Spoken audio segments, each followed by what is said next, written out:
Muy buenos días, comenzamos Prohibido Olvidar por FM Graffiti 87.9 en Mar del Plata, los miércoles de 9 a 10 horas, con Pablo Aceto y quien habla Gloria Álvarez. ¿Qué tal, Pablo? ¿Qué contamos de bueno? ¿Qué no hay para decir, no? Sí, Un día, bueno, el martes fue un día muy complicado en los mercados para la Argentina. sí, sí, sí, Cayó todo. Lo que no cayó fue el dólar que subió. claro, sí. Yo veo también,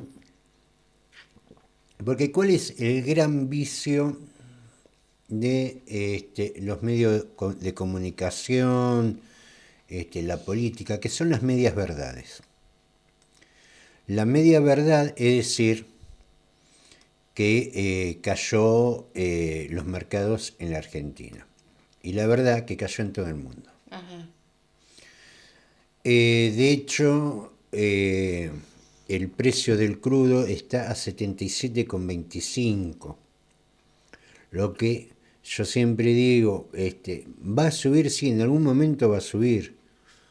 Pero la idea de la Argentina exportadora de crudo, la verdad, con estos números es bastante complicado. Con Sí, estos precios, Pablo, no, no, no, digamos, no a se ver, puede exportar, la no se única puede forma competir. de entrarle a esto es que el Estado ponga subsidio como vino poniendo todos estos años. Estamos hablando que en los últimos 20 años ha puesto casi 80 millones de dólares en subsidio.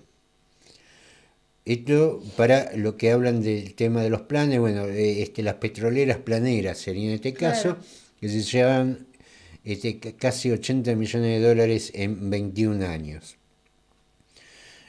Porque este precio para el fracking, no sé por qué razón se deja de lado el tema de los convencionales, pero 77,25 cierra el martes, vamos a ver cómo cierra hoy. Ahora, el tema argentino, no, primero, el contexto es de crisis global. Marquémoslo, digamos, el que me escucha sabe que a mi ley no lo quiero, pero no por eso me habilita a mentir. El contexto es un contexto de crisis global. ujú. Lo cual a la Argentina le afecta más La- todavía. el tema es que cuando viene el oleaje, los barcos grandes lo aguantan, los chiquitos y Se lo que deshace. está mal de papeles Claro, se deshacen como galleta en el mate cocido. A esta crisis global, te digo, cuando el SP 500 cae, imagínate la Argentina, incluso hasta en China hay complicaciones en todo el mundo, es una crisis global. En el marco de esta crisis global, la Argentina floja de papeles, le pega peor. claro. Mm. Esto es una cuestión lógica. En toda situación, digamos, no íbamos a escapar de la crisis global, esto es claro. Ahora, el tema que de la Argentina, incluso no ya por cuestiones económicas, sino ya por cuestiones políticas, de relaciones con el exterior, complicó aún más su problema. Esto es, todos tratan, creo que nos pasa a todos en nuestra casa. La época que más o menos andamos bien, vemos a ver las cosas que se rompieron, arreglarla, esto, lo otro, para cuando viene la cosa mala. Acá la política exterior argentina fue un Un desastre, desastre, es un desastre. porque hay que decir esto, en el bloque occidental pegó durísimo la crisis. En Europa fue tremenda. Vamos a ver cómo cierra hoy. Pero las caídas fueron en todas las bolsas. Algo previsible, sí, algo previsible, porque La verdad que el mundo andaba que era una maravilla, con guerras en todo lado. Sin embargo, todo iba viento en popa, salvo las tecnológicas, cayeron todas, incluso las firmas, los títulos norteamericanos. En el bloque oriental también le afecta a China, a India, a Brasil, a Rusia, le afecta a todos, pero en menor medida porque sus bases son otras. Bueno, eso fue lo que nosotros rechazamos. Sí, exactamente. De hecho, el mal manejo de la política exterior, nosotros entramos lo que fue el inicio del gobierno de Milei, con dos grandes socios comerciales, uno Brasil y otro China. Lo primero que hizo Milei es pelearse con Lula. A pesar de todo nos siguen salvando con barcos metaneros para que no nos falte gas. Pero la crisis interior en la Argentina la está capitalizando Lula justamente. Las empresas se están yendo a Brasil. Sí. Las empresas se están yendo a Lo cual Brasil. son todas malas noticias, Pablo. A ver, yo no tengo ningún problema ni con Lula ni con Brasil. Aparte, No, es culpa de ellos. No, pero... Las empresas, habíamos dicho el caso de la Volkswagen en Pacheco, que sí, están huyendo. Sí. Literalmente están huyendo. ¿Y a dónde fueron? Y si no iban, ¿por qué no fueron a Uruguay? Me dieron algunos.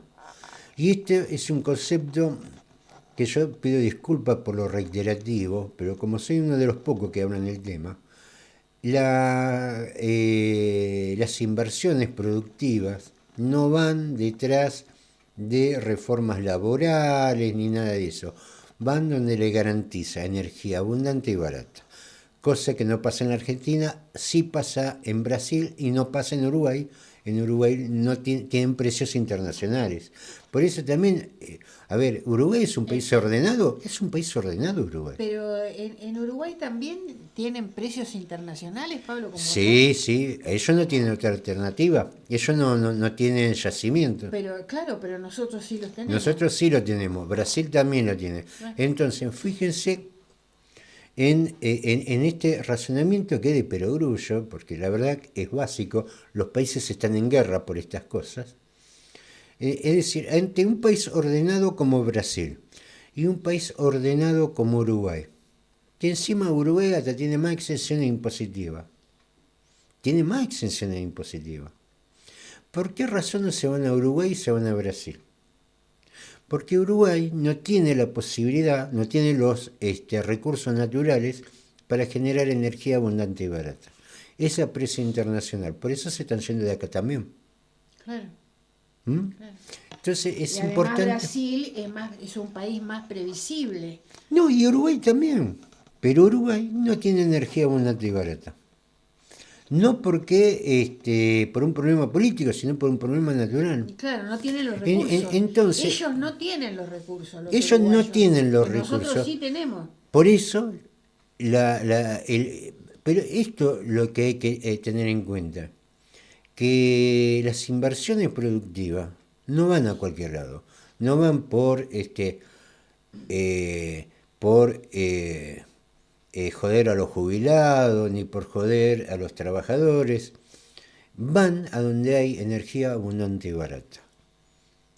Se fueron de la Argentina porque ni es ni abundante ni barata. Es más, le están cortando gas a la industria. Pero elegir entre Uruguay, hablan nuestro mismo idioma, es todo igual, pero no tienen energía abundante y barata, van a Brasil. Esto también tiene que servir como ejemplo. A todo esto también habíamos llegado que el segundo socio comercial era China. Hoy ya China no es más el segundo socio comercial, es el cuarto. Se están yendo. Claro. Esto también marca una diferencia entre las políticas exteriores, por ejemplo, de Estados Unidos, de Inglaterra o Europa de China. China no te invade, no te manda no te manda los portaaviones, no te manda los submarinos. No quieren hacer negocio con nosotros, no vamos. Ya está por cerrar un banco más. Sí. Recordemos que el HBC lo compró el Banco Galicia. Ya en agosto del año pasado se había ido también un banco norteamericano y ahora se va un banco de capitales chino. ¿Cuál es ¿Sabés el nombre? Eh, no, no, ahora no me sale la sigla, pero es el Ah, único que hay en el país. Eh, ya sería el tercer banco que se va. A pesar de reformas estructurales que nos van a salvar y todo eso, se están yendo. Porque no hay perspectiva de negocio. En un país que no puede contener desarrollo, ¿para qué se va a quedar? ¿A hacer negocio con qué? También hasta los supermercadistas chinos se están yendo a Chile, a Paraguay, a sí, Bolivia, sí, sí, sí. hasta el chino del súper se está Sí, yendo. sí, yo había leído, Pablo, hace un tiempo que sobre todo por el tema de los alquileres muy caros. Acá todo es muy caro. Bueno, todo es A ver, caro, sí. qué es caro, qué es barato? Seguramente si vos alquilás un local en la Quinta Avenida en Nueva York, es caro.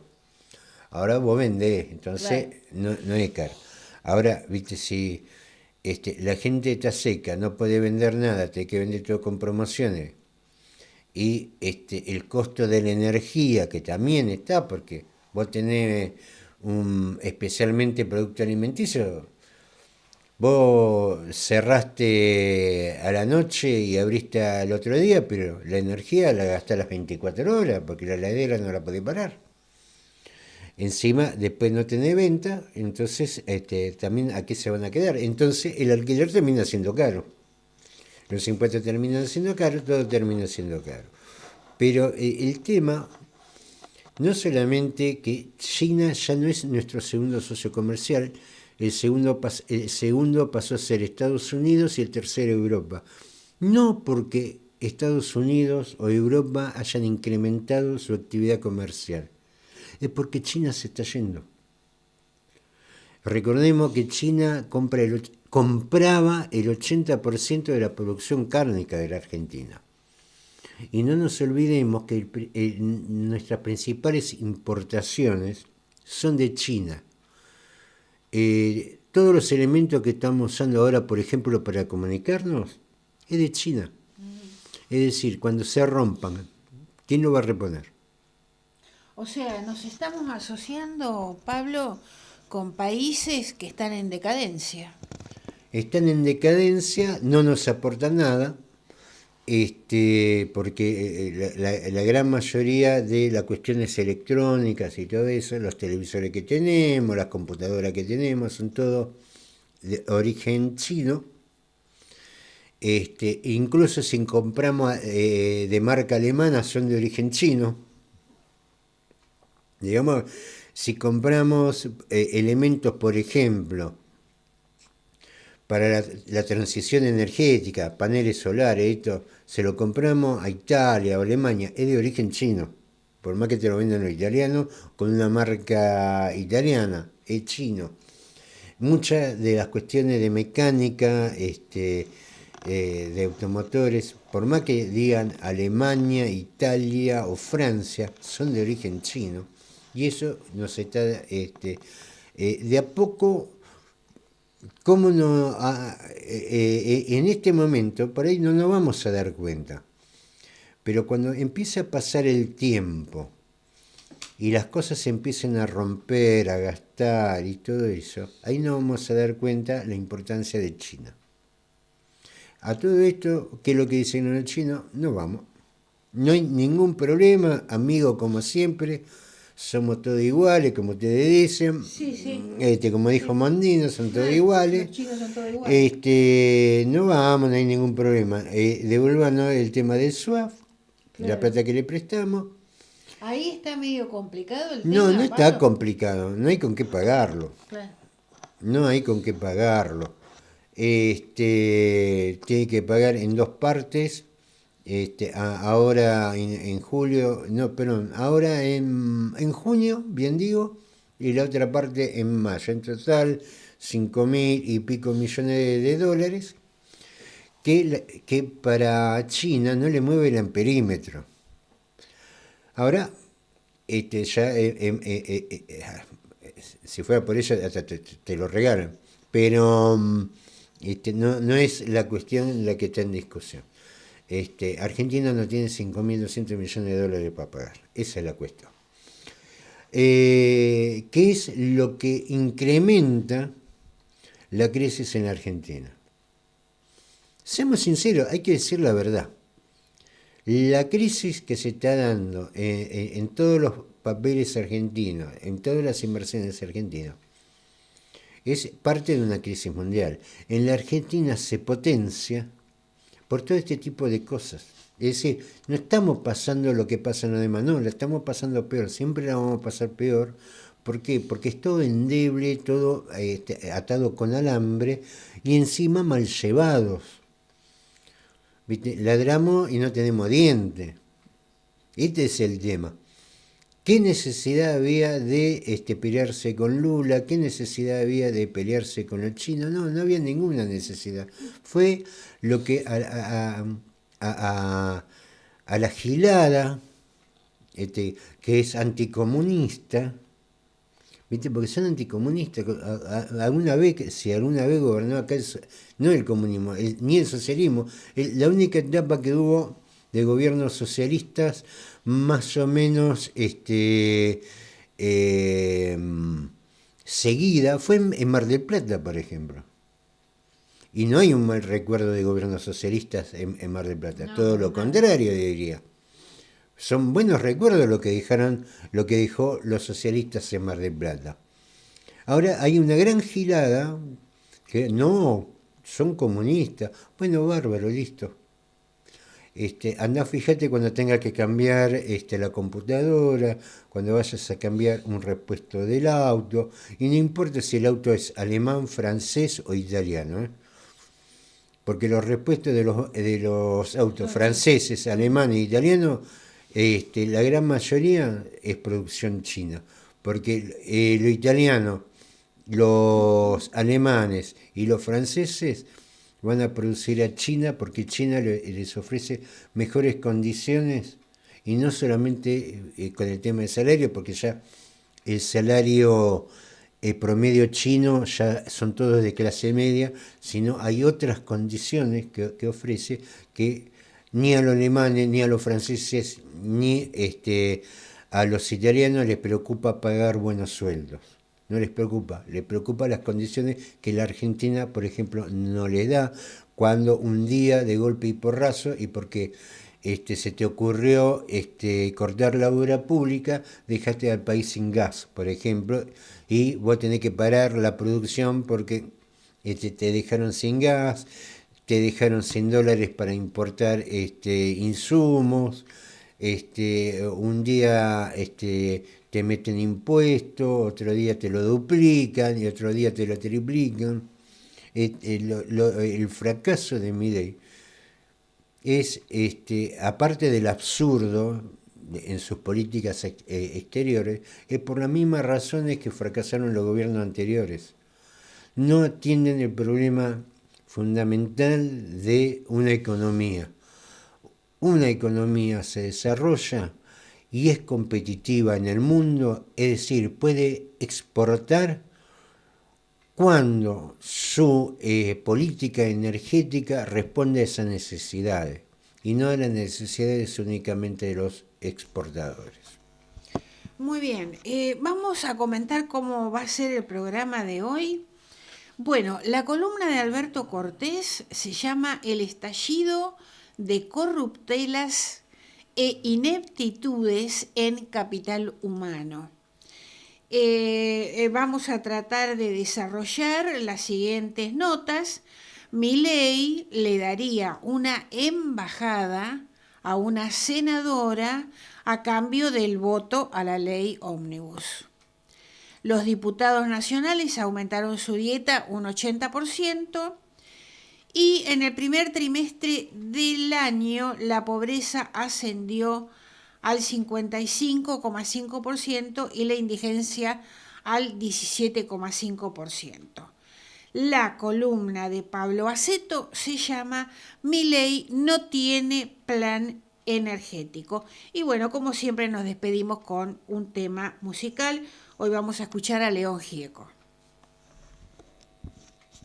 El gobierno liberticida de Javier Milei puede avanzar en su plan de destrucción del tejido productivo y social del país, principalmente por la falta de un centro político opositor de peso que se convierta en alternativa de poder ante la más que probable reacción popular contra este plan, a medida que crezca suficientemente la conciencia del carácter ruinoso del mismo para la perspectiva de vida de la mayoría de los argentinos. Esta reacción ya se produjo parcialmente en un aspecto específico, cuál fue el presupuesto de las universidades, y obligó al gobierno, que entre comillas no negocia, a negociar y retroceder. Pero a pesar de esa falta de referencia política con posibilidad de aceptación mayoritaria de la sociedad, sí existe una resistencia social de importancia que alcanzó una de sus expresiones más visibles en la mencionada movilización universitaria, pero que incluye además muchas otras manifestaciones, como los paros, la masividad y el carácter adoptado por marchas tradicionales como la del 24 de marzo, etc. Una de las necesidades de este plan nefasto, sobre el cual hasta el FMI ha expresado sus dudas de que pueda llevarse adelante sin saltar por los aires por la temida reacción de la sociedad, es debilitar todo lo que pueda a las organizaciones y embriones organizativos potencialmente capaces de encauzar esa respuesta social. Milei creó un superministerio para demostrar que salud, educación, trabajo y desarrollo social le importan muy poco y que le alcanza y sobra una única oficina con una inexperta total en cualquiera de esos temas al frente para atenderlos. Desde allí, como desde otras áreas, se busca sistemáticamente deslegitimar a las miles de organizaciones sociales surgidas en el país, en especial desde la crisis de 2001, y que han permitido no solo paliar el hambre, las faltas de oportunidades en capacitación laboral, actividades productivas propiamente dichas, cultura, deportes, alfabetización, apoyos escolares, etc., en millones de argentinos desde entonces, sino transformar en reclamos sociales organizados y pacíficos las justas demandas de esas poblaciones frente a gobiernos que, en mayor o menor medida, han sido más permeables a las presiones y conveniencias de los más grandes empresarios nacionales y extranjeros y los acreedores de una deuda ilegítima que a los intereses de quienes los han votado. Esas necesidades insatisfechas, en épocas en que la gran mayoría de esas organizaciones sociales no existía o eran mucho más débiles, en coyunturas particularmente críticas de aumentos de la pobreza e indigencia, como la actual, derivaron en saqueos y muertes como en 1989 y 2001. Los intentos de deslegitimación alcanzaron tanto a las organizaciones como a sus puntos de contacto con el Estado. Así, por ejemplo, sobre la Secretaría de Integración Sociourbana encargada del mejoramiento y urbanización de los 6.467 barrios incluidos en el Registro Nacional de Barrios Populares, RENAVAP, encabezada durante el gobierno anterior por Fernanda Miño, cercana a Juan Grabois, se vertieron calumnias de todo tipo desde los más altos niveles del Estado. Según informes de la Jefatura de Gabinete y del Ministerio de Economía, solo se terminó el 6% de las obras. Miño respondió: eso es mentira. El 6% se calcula sobre el total de los barrios populares que hay en todo el país. Obviamente nosotros no llegamos a los barrios de todo el país. Siempre tuvimos auditorías sobre el manejo de los fondos. Cada 3 o 4 meses informábamos a la Auditoría General de la Nación, que está en manos de la oposición, en ese entonces de Miguel Ángel Pichetto. El sucesor de Miño, designado por Milei, dijo: he hablado con muchos intendentes y hasta ahora no he encontrado críticas. Lo que estoy viendo es un presupuesto con más del 80% ejecutado. A pesar del más completo desmentido de las calumnias, Milei bajó por decreto el 9% del impuesto país que correspondía al fondo al 0,3%, desfinanciándolo completamente. Luego, siguieron campañas de todo tipo para desprestigiar a las organizaciones sociales y en particular a sus manejos de planes y comedores y merenderos.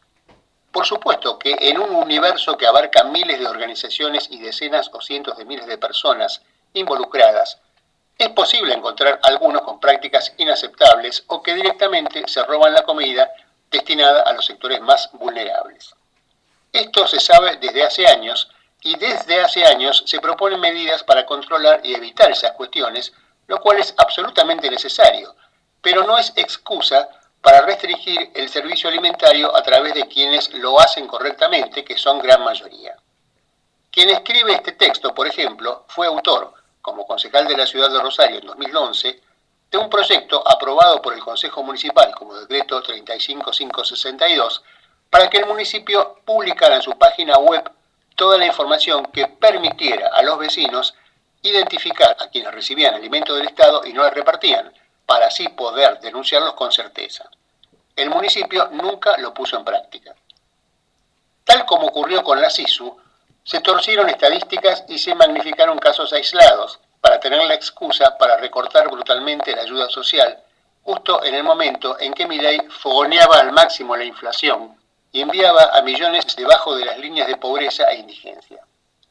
Así, se tomó un registro de comedores creado durante la pandemia, que incluía a todo el que declaraba tener uno, pero que en muchos casos nunca habían llegado a recibir ayuda estatal y en otros habían dejado de recibirla, dado que Milei la cortó bruscamente. Esa fue la, entre comillas, base para hacer un relevamiento, tras el cual se dijo que gran parte no funcionaba. Además, se incluyó como desactivados a otros que estaban en plena actividad y que en realidad nunca fueron visitados. O se informó que el lugar visitado no tenía comodidades para que la gente comiera allí. Claro, cualquiera que recorra los barrios sabe que la mayoría de esas entidades funcionan en casas de familia o locales donde los vecinos concurren con recipientes para llevarse comida para sus casas y no para comer en el sitio. Cualquiera menos los funcionarios puestos por el gobierno en esta tarea. En medio de esta situación, Juan Grabois denunció ante el juez Casanelo que en sendos depósitos del Ministerio de Capital Humano en el Gran Buenos Aires y Tucumán estaban desde hacía meses más de 5 millones de kilos de alimentos, parte de los cuales ya vencidos y otros próximos a vencerse sin repartir. Fue desmentido por el impresentable vocero Adorni, Sandra Petovelo y Milei. Algunos de ellos dijeron que eran en previsión de catástrofes. Sin embargo, ya había habido varias, como el temporal de Bahía Blanca, con 13 muertos y 90.000 afectados, a los que Milei en uniforme militar les dijo: estoy perfectamente confiado en que ustedes van a lograr poder resolver esta situación de la mejor manera posible con los recursos existentes. Inundaciones en Entre Ríos, etc., a los cuales no llegó ni una arveja de la ye acaparada. A medida que el escándalo fue creciendo, el gobierno no tuvo más remedio que reconocer la realidad, sin dejar de cometer otros bloopers en el camino. Cuestionaron que gran parte de la mercadería dejada con aviso por el gobierno anterior fuera yerba, desconociendo los usos y costumbres de los barrios humildes, en especial en situaciones de escasez. Dijeron que la yerba era de marca Berretas y que no tenía controles sanitarios. La anterior ministra del área lo desmintió detallando cuidadosamente los controles aplicados. También explicó la causa del alto porcentaje de yerba sobre el total, en que la actual administración interrumpió las licitaciones en marcha sobre otros tipos de alimentos, quedando así en depósitos solo lo que ya se había recibido. Petovelo firmó contratos con la Organización de Estados Iberoamericanos, OEI, para tercerizar la compra de mercadería. Ello implica una comisión extra del 5%, pero además sacar las operaciones del radar de los organismos de control del Estado, o sea, hacerlas mucho menos transparentes. Afirman que ello permitirá ahorrar un 40%, pero no explican cómo. Para completarla, la OEI compró yerba de la misma marca que los mileístas calificaban de berreta. Como si no alcanzara con el escándalo de los alimentos, una investigación periodística destapó que a través de convenios con la misma OEI y firmados por Peto Velo, la Secretaría de Niñez y Familia contrataba ñoquis, factureros, o sea, elaboradores de facturas truchas, para, a través de un oscuro mecanismo que incluía, muy extrañamente y posiblemente en forma ilegal, compra de dólares, pagar sobresueldos a más de un centenar de funcionarios de la Secretaría y mandar el excedente a una caja negra.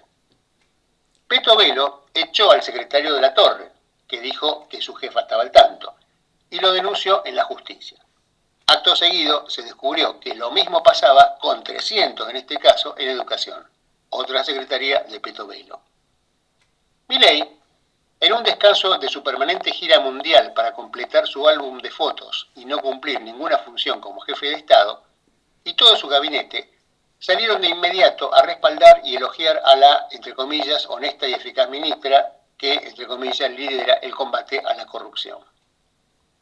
Pregunta: si a CFK, la prensa hegemónica y cierta justicia le achacaba cualquier delito atribuido a funcionarios subalternos de su gobierno, si a Rafael Correa, la prensa hegemónica y la justicia ecuatorianas lo condenaron por influjo psíquico sobre también funcionarios subalternos acusados de corrupción sin la menor prueba en su contra, ¿no sería hora de que la prensa hegemónica y la justicia argentinas miraran ahora hacia Peto Velo y Milei?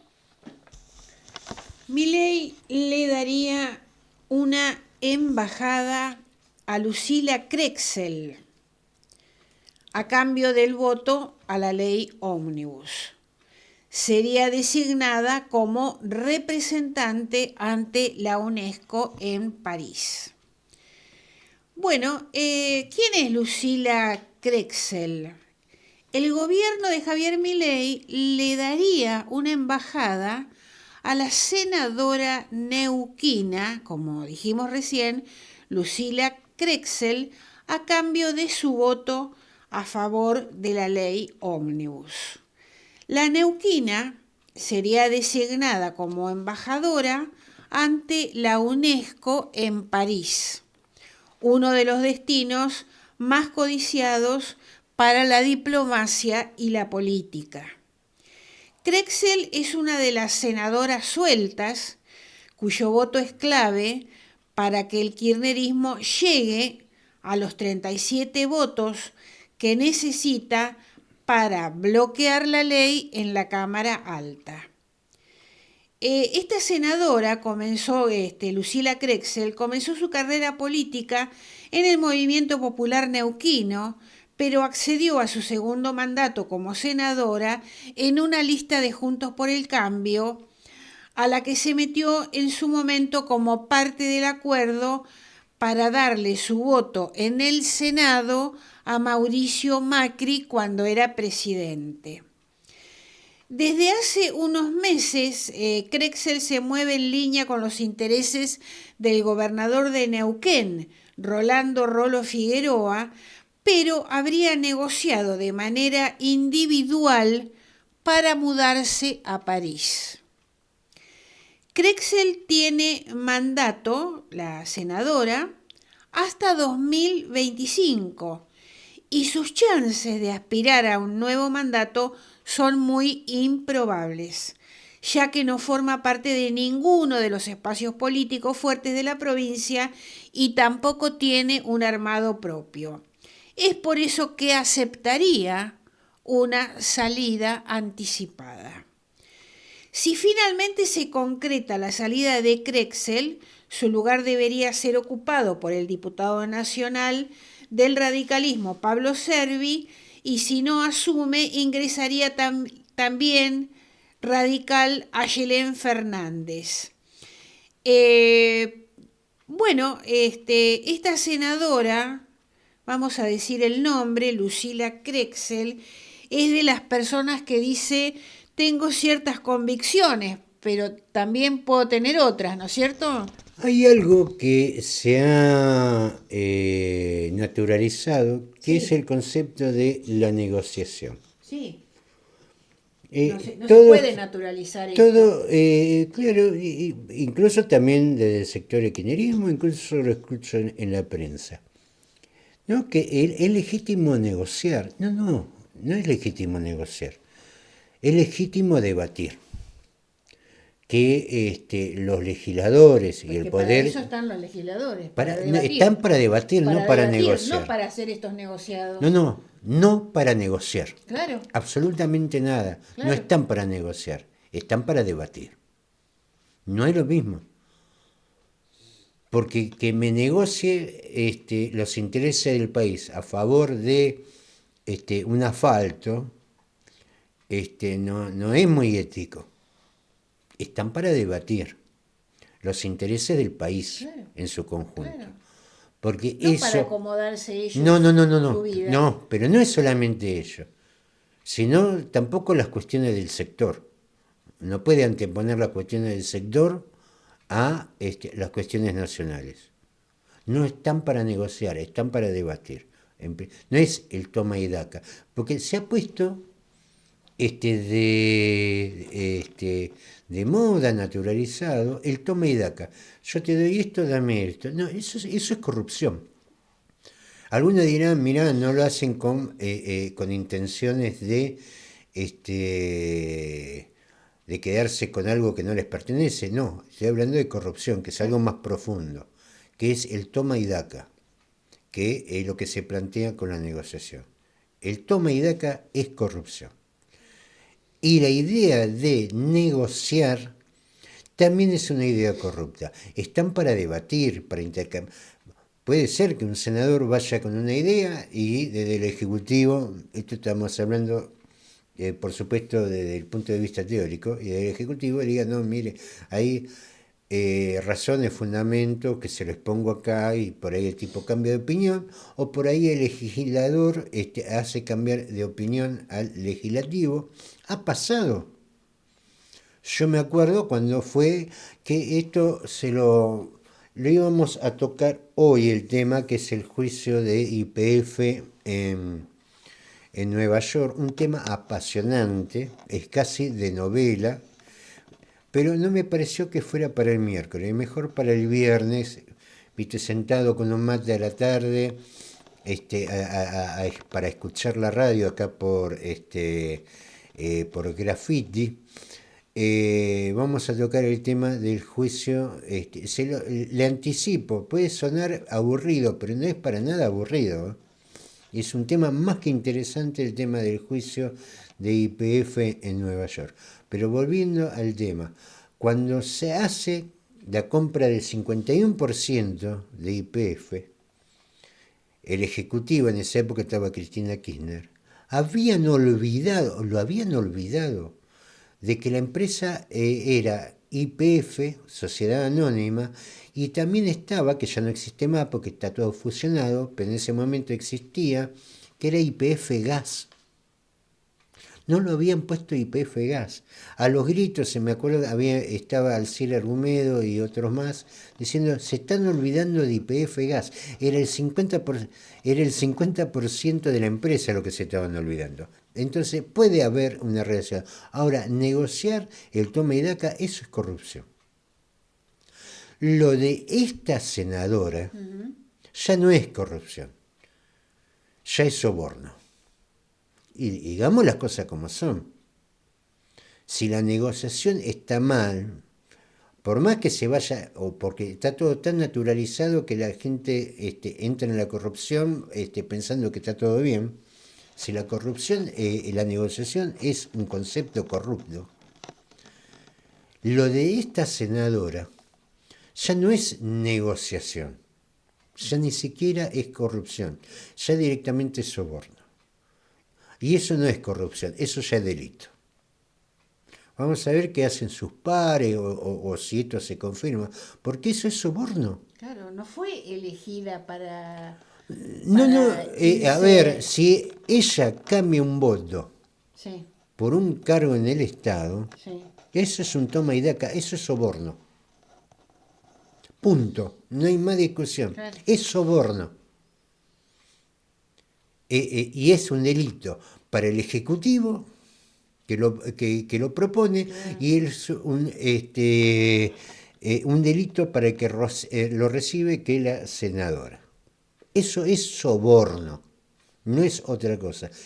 Esto no es muy diferente a la Banelco, que en su momento se denunció, no es muy diferente al Diputrucho, cuando también sancionaron reformas laborales. Ahora viene esto, y esto no es negociación, esto es inaceptable, porque esto, si la negociación está mal, porque lo que corresponde a los legisladores que debatan, que intercambien ideas, Claro. que cambien de opiniones, Para eso unos, son otros, son elegidos. o que por ahí de las propuestas originales termine siendo una sola, producto del debate, no de un toma y daca. ¿Desde cuándo está bien el toma y daca con lo que no es tuyo? ¿Cómo yo voy a decidir políticas públicas, la libertad y los bienes ajenos en un toma y daca? ¿Cómo que toma y daca? ¿Desde cuándo hay toma y daca con lo que no es tuyo? Porque lo que administra el Ejecutivo y lo que administra y los poderes del Legislativo no es de ellos. Yo te doy esto y vos me das lo otro. No es así la cosa. Eso es corrupción. Ese concepto de negociación que está aceptado como una cosa normal, ¿no? Que una cosa es que debata. Ahora, lo de esta senadora ya ni siquiera es eso. Ya esto ya es directamente un delito. Es un soborno, no es otra cosa. Bueno, los diputados nacionales aumentan su dieta un 80%. La dieta de los diputados nacionales va a tener un incremento de un 80%. La suba, habilitada por el presidente de la Cámara, Martín Menem, se otorgará en 3 tramos durante los próximos meses. Según confirmaron fuentes parlamentarias desde Casa Rosada, se mostraron en contra de la suba. A su vez, los bloques opositores reclamaban que el incremento sea similar al otorgado en el Senado. Con la suba, el nuevo sueldo de un diputado pasará a ser de más de 2.200.000 pesos. Recordemos que los senadores ganan casi 8 millones. El acuerdo, llevado a cabo 7 días después de la suba percibida en las dietas de los miembros del Senado, se haría oficial en la sesión especial que se llevó a cabo este martes, ayer, donde los legisladores buscaron debatir la reforma jubilatoria, el presupuesto universitario y la restitución del Fondo de Incentivo Docente. El último salario percibido por los legisladores de la Cámara Baja era de 1.200.000 pesos por mes, y uno de los principales argumentos para pedir la suba del mismo refería a la necesidad de costear los gastos de hotelería y alquiler en la ciudad de Buenos Aires por las jornadas de sesión. Bueno, esto tampoco me parece bien. No me parece bien lo de los senadores que ganen 8 millones, no me parece bien lo de los diputados porque la gente está ganando sueldos miserables. Perdón, ¿no hay lugar en las barracas de los cuarteles para que se alojen los diputados? Puede sonar demagógico, ¿no? Porque yo nunca tuve en contra de que si un funcionario público tenía que ganar un poco más o cosas así. Ahora, estos diputados son lo que no están discutiendo el DNU. ¿Se entiende? No. Son los diputados que no discuten el DNU. Con lo que, a partir del martes, por ejemplo, se retira el estado del amparo colectivo, por ejemplo, que sostiene el precio de las prepagas. Así que a partir... Si no tratan el DNU. A ver, el DNU liberó todo. Sí. Liberó todo. El precio de las prepagas lo sostenía un amparo colectivo donde estaba el Estado, que se retiró. Entonces quiere decir que hoy, a partir del miércoles, están liberados los precios de la prepaga. Libera ese DNU que ellos no tratan, liberan el precio de la energía. Creo que la El semana que viene. DNU que ellos no tratan es lo que congeló los sueldos de los jubilados. El DNU que ellos no tratan le permite al Ministerio de Trabajo no homologar los aumentos de haberes. Ellos están planteando el ajuste para los demás, pero no para ellos. Por eso estoy en contra. No porque un diputado tiene que ganar 1 o 2 o 3 millones o la mitad de un senador, no. Pero a ver, ¿cómo? Ellos le están pidiendo a los demás sacrificio, porque si ellos trataran el DNU Sí, y lo rechazaran como corresponde, claro. todos estos aumentos no se darían. Es más, ellos votaron la ley ómnibus, o la ley de base, como le llaman ahora, que le va a poner a los trabajadores un 30% de impuesto a la ganancia. Pero a ellos la plata no le alcanza. Ellos lo votaron. Senadores todavía ya están sobornando, ya sobornaron a una senadora, vamos a ver cómo termina. Pero ellos votaron que a los trabajadores le metan, le saquen de bolsillo un 35% de su salario, trabajadores y jubilados, para impuestos a la ganancia, pero a ellos la plata no le alcanza. Bueno, si no le alcanza a los demás, que tampoco le alcance para ellos, porque ya a esta altura le tengo que hablar en estos términos. Bueno, Pablo, vamos a tu columna. Milei no tiene plan energético. Habíamos hablado la semana pasada sobre la resolución que inicia un plan de aumento de tarifas de servicios energéticos, gas, electricidad, que va a tener una vigencia de 6 meses con prórroga a 1 año. Yo calculo que se va a tomar todo el año. Esa que también habíamos dicho que gran parte de lo que fue la crisis energética de la semana pasada, que fue la crisis del gas, que se tuvo que solucionar a billetazo, que también tiene una gran responsabilidad, que hay una responsabilidad política que va más allá del secretario de Energía, porque en definitiva el secretario de Energía lo elige el presidente de la República, que de hecho lo había elegido, fue de los nombres ya hace 2 años que Chirilo es el referente en cuestiones energéticas de hasta en ese momento candidato Milei. Ahora, Chirilo no sabe cambiarle el enchufe a un velador. Lo que es especialista Chirilo en hacer negocios. Lo habíamos dicho, su tesis doctoral fue la privatización de empresas estatales, que esto no significa que tiene capacidad técnica para hacer negocios, claro, no para resolver problemas energéticos. Y esta falta de destreza, digámoslo de esta manera, también se expresa en lo que fue el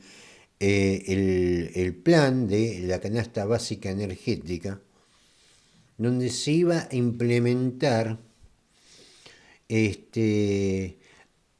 a cambio de los subsidios como se venían desarrollando ahora, en subsidios focalizados. ¿Qué son subsidios focalizados? Es que se lo van a dar a fulano de tal, a este, al otro, porque son los que lo necesitan. De hecho, la segmentación que hasta ahora existía, más o menos era por zona. Se calculaba que, por ejemplo, en los barrios periféricos estaban los sectores más populares, a eso se le cobraba menos, a lo del centro se le cobraba más, sin tener en cuenta que por ahí en el centro, por ejemplo, en Mar del Plata hay muchos jubilados, que se compró la casita o el departamento, por ahí un lindo departamento, cuando trabajaba, pero ahora no lo puede sostener como jubilado. No lo puede sostener no solamente por el precio del servicio que le llega en la factura, sino también los costos, por ejemplo, de las expensas. Sí. Entonces, ¿cuál era la idea que Chirilo, que lo que él sabe hacer es negocios con las empresas de la gente, porque las empresas públicas son empresas nuestras, esta gente viene a hacer negocios sobre la empresa nuestra, planteó que algo que a él, no sé, le pareció sencillo, que es decir, no, es el que lo necesita. ¿Y cómo llegas al que lo necesita? A través de la base de datos de la AFIP, por ejemplo. La ley que rige la Agencia Federal de Recaudadora de Impuestos le prohíbe dar los datos de sus empadronados. Lo podés hacer a través del ANSES. Ya incluso están hablando, cuando salió la resolución, de que todos nos teníamos que reempadronar de nuevo. Lo cual no está mal. ¿Por qué? Porque hace 5 meses atrás, había gente que tenía empleo y ahora no lo tiene. Había gente que era de clase media y ahora está debajo de los niveles de pobreza o indigencia, porque lo dejaron desempleado. Entonces, empadronar de nuevo no me parece mala idea. Ahora, ¿con eso alcanza? ¿Con eso van a reducir algo? Y la verdad que no. Es como tratar de identificar a individuos, personas. La mayoría de los servicios, bueno, en el caso nuestro, está nuestro nombre, pero hay mucha gente que todavía tiene los padres vivos o cosas así. Por lo común, esos servicios están a nombre de un jubilado que cobra la mínima. Y eso no significa tampoco ninguna trampa, es que por ahí la casa es de ellos. Porque como la gente no se puede ir de la casa paterna también, a veces pasa eso. Entonces, ¿cómo estableces quién es el que lo necesita? Uno podría decir que una persona que vive en el centro, digamos, por ejemplo, Córdoba y Mitre, acá en Mar del Plata, a una cuadra de la municipalidad, es una persona que necesita o no necesita. ¿Cómo lo sé yo? Porque seguramente esa persona compró el departamento cuando trabajaba y ahora es un jubilado porque que no está en la mínima, está un poquito más. Y le aumentaron los impuestos municipales, le aumentaron el inmobiliario, le aumentaron la luz, ahora le vuelven a aumentar la prepaga. Y entonces, ¿cómo sabes si esa persona necesita o no? O es culpable de algo. Porque cuando esa persona aportó, trabajó, se compró el departamento, lógicamente pensó que más o menos un estilo de vida parecido al que llevaba era lógico tenerlo. Claro. Entonces vos no sabés realmente quién es el que necesita o no. ¿Cuánto conocemos? Pregúntenle a cualquier administrador de edificio. Gente que era de la clase media y se jubiló, le pusieron un sello de indigente y hoy no pueden hacer frente al pago de despensas. Que DNU y las reformas de este gobierno, del anterior y del anterior, también llevaron a una pérdida del poder adquisitivo enorme de los jubilados. El salario del jubilado fue saqueado y ahora le quieren meter impuesto a la ganancia, lo que gana de la mínima un poquito más. De hecho, se está discutiendo, vamos a ver, anoche se discutió una reforma en las jubilaciones sobre un aumento del piso, pero evidentemente eso no va a cambiar, no va a mover el amperímetro de lo que el costo de las tarifas y distintas cuestiones. Ahora, dicho esto también, digamos, ¿cómo hacemos para que el tarifazo no afecte a las personas más vulnerables? Porque no es solamente lo que te llega en la factura, es lo que te impacta en el resto de la economía, tanto en lo que es la estructura de costos, como logística, y lo que es la venta al menudeo. O las heladeras de los almacenes, ¿con qué funcionan? Sí. Una pregunta, ¿los subsidios ya se quitaron No, no a la todos. luz? Ah, De hecho, está pagando más que durante la época de Fernández, a pesar que lo bajaron, porque se disparó todo. Liberaron los precios, entonces al liberar los precios también le liberaron los precios también a ellos, y ahora resulta que nosotros estamos pagando más tarifa y el sí. Estado está pagando más en subsidio. Un disparate. Ahora, este disparate, ¿por qué esto es un disparate? Y la verdad es que Gloria metió el dedo en la llaga. Porque esto no es culpa de Fernández, esto es ya de este gobierno. ¿Por qué razón el gobierno, a pesar de que nos metió un tarifazo y nos quiere meter más, encima está pagando más en subsidio? ¿Por qué? Porque en su política de cortar la obra pública sin ningún tipo de análisis, terminó importando energía en vez de haber terminado las ampliaciones concernientes a lo que es el gasoducto Néstor Kirchner, la reversión del norte. De acuerdo a los planes, la Argentina ahora no solamente no estaría importando energía, sino que estaría vendiéndole gas a Brasil. Ni una cosa ni la otra. Compramos más y tenemos el gas ahí muriéndose de risa, como para usar un término radial. La inversión era de 40 millones de dólares, lo que tenía que hacer el gobierno para terminar las obras, que estaban a punto de terminar, y termina pagando 500 millones de dólares para importar, contratar 28 buques de gas natural licuado, que seguramente que es el que nosotros vendimos un tiempo antes.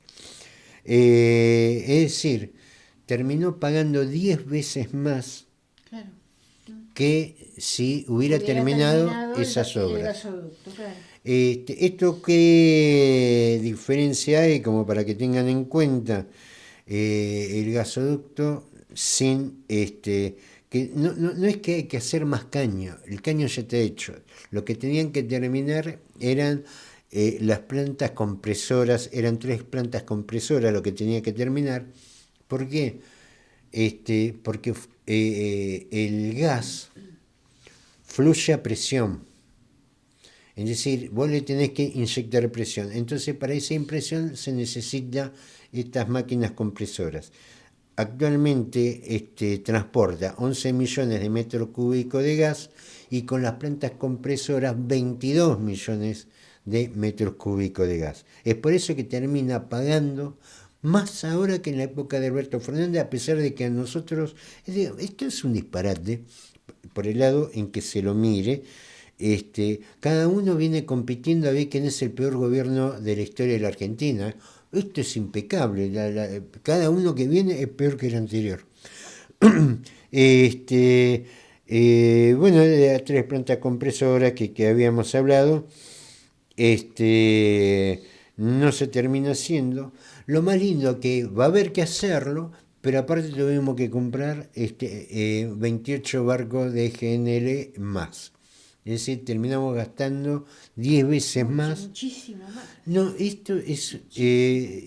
y yo los veo discutiendo sobre el tema de los comedores, como si hubiera lugar para discutir el tema de los comedores.